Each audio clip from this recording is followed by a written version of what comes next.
apa ya, kebahagiaan sejati itu dia katakan ketika dia tidak ada ketergantungan oleh apapun. Ini menurut mereka. Jadi tidak ada ketergantungan. Dan itu sebetulnya kalau kita kaji, tidak ketergantungan terhadap orang lain itu kan juga sinis itu.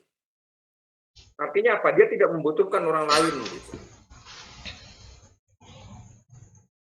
Sehingga menganggap diri, pokoknya apa maunya, apa yang dia pikirkan itu yang dia lakukan.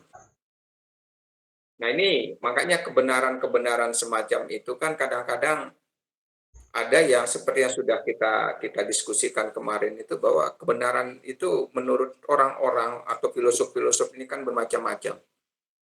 Yang salah satunya menurut Diogenes ini adalah kebenaran itu yang ada dalam pikirannya.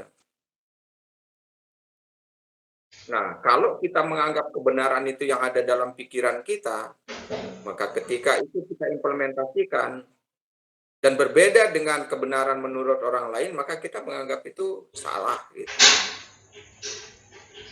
Nah, itu juga termasuk salah satu sikap skeptis, gitu kan, menganggap diri benar. Makanya yang apa namanya si Diogenes ini sebetulnya dia tidak sederhana kalau saya melihatnya. Tetapi kasat mata ya karena dia tidur di mana-mana maunya gitu. Dia tidak butuh orang, dia makan, dia minum semaunya gitu kan bukan kesederhanaan itu sebetulnya. Ya itu tidak kesederhanaan. Kenapa? Karena yang namanya mau-maunya itu kan bisa juga diatur gitu. Nah sehingga lebih kepada memang aliran-aliran ini kan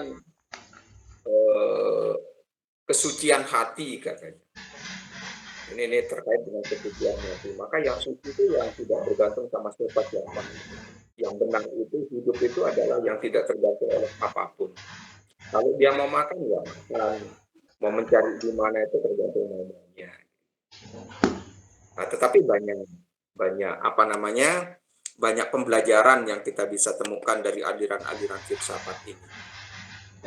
Di antaranya misalnya kita bisa mengambil makna gitu ya, kesimpulan dari apa yang disampaikan oleh tadi bahwa hikmah dari itu adalah hidup sederhana dan dekat dengan alam. Itu kan ini yang kita bisa ambil. Artinya apa, dia makan apa adanya, apa yang dia pikirkan itu yang dia lakukan. Ini kan juga termasuk dalam salah satu kesederhanaan. Kalau kita mengambil dari sisi positifnya. Kemudian orang-orang semacam ini kan dia keras kepala katanya. Si Diogenes ini kan orangnya keras kepala. Tetapi ada satu hal yang kita bisa ambil dari keras kepalanya, yakni kritis. Dia orang-orang kritis. Gitu. Dia kritis terhadap realitas, terhadap kenyataan yang mereka lihat. Nah kemudian juga the order misalnya dia mengatakan itu adalah sebuah kesucian, menghargai itu paradigma yang berseberangan yang berbeda dengan pemikirannya, dia menyadari itu. Kemudian orang-orang semacam itu ya karena dia berjalan apa adanya, maka kita bisa mengatakan dia tidak munafik gitu. Ya kalau dia dianggap gila ya gila lah gitu kan, dia menerima itu. Kemudian juga kita bisa ambil makna dari apa yang dia lakukan itu adalah apa yang dia lakukan itu nyaman untuk mereka. Tetapi bisa saja nyaman untuk mereka tetapi mengganggu untuk orang lain gitu kan. Ini yang parahnya kan di situ. Jadi bagaimana dia melakukan eksplorasi dalam hidupnya itu semau-maunya gitu. Dia mau tidur di emperan orang misalnya, kan juga tidak nyaman untuk orang lain. Gitu. Nyaman untuk mereka tapi tidak nyaman untuk orang lain. Kemudian dia juga kita bisa ambil hikmah dari itu bahwa seringkali kan orang mengungkapkan apa adanya. Misalnya saja dia tidak punya baju, dia berbicara apa adanya, ya kata-kata bahwa dia tidak tahu. Ini mungkin hikmah-hikmah dari filosof-filosof itu. Kita bisa ambil orang Muslim, tetapi ada sesuatu yang positif yang kita bisa ambil dari situ. Baik, silakan Pak Dedi, ini udah mulai siap-siap ini. Silakan Pak Dedi.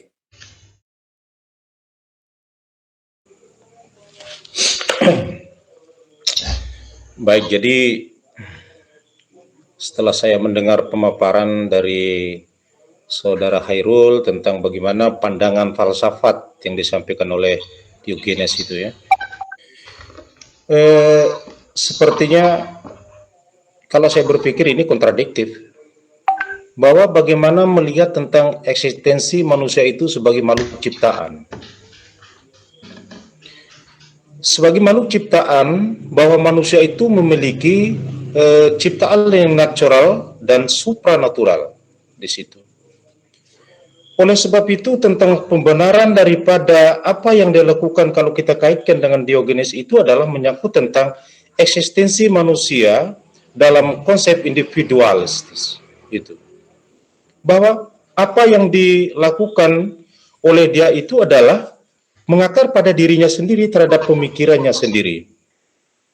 Nah, harus diingat bahwa eksistensi manusia sebagai makhluk ciptaan dalam kaitannya dengan falsafat ini, bahwa yang membenarkan tentang sesuatu itu adalah agama.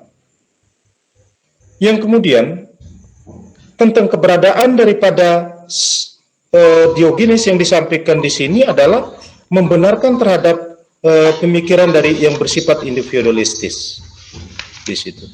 Oleh sebab itu, tentang sebuah keyakinan, tentang bagaimana melihat sebuah keadaan itu, barangkali itu adalah pemikiran dari Diogenes sendiri yang kemudian tidak bisa mengeksplorasikan ke dalam bentuk yang lain, yang secara eksistensi manusia sebagai makhluk individual, eksistensi manusia sebagai makhluk sosial, barangkali di situ tidak bisa untuk dinilai di situ.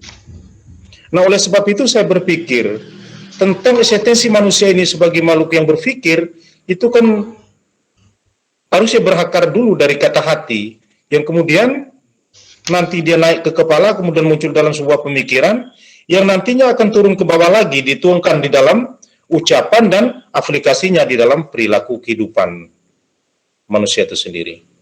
Itu aja barangkali Pak Dokter yang saya sampaikan. Pertanyaannya? Yes, silakan, mungkin ada yang lain. Saya satu, Pak. Yes, silakan, Ibu. Ya, Assalamualaikum warahmatullahi wabarakatuh. Waalaikumsalam warahmatullahi wabarakatuh. Oke, menarik sekali apa yang disampaikan oleh Pak Khairul ini tentang aliran daripada filsafat, yang mana aliran-aliran dalam filsafat itu banyak sekali, dan salah satunya adalah sinisme ini. Dan tadi sudah dipaparkan secara panjang lebar sinisme itu apa dan bagaimana. Dan di sini kalau saya perhatikan bahwa paham daripada Diogenesis ini itu bebas, tidak terikat oleh suatu apapun. Hidup ini simple, we have complicated every simple gift of God, katanya.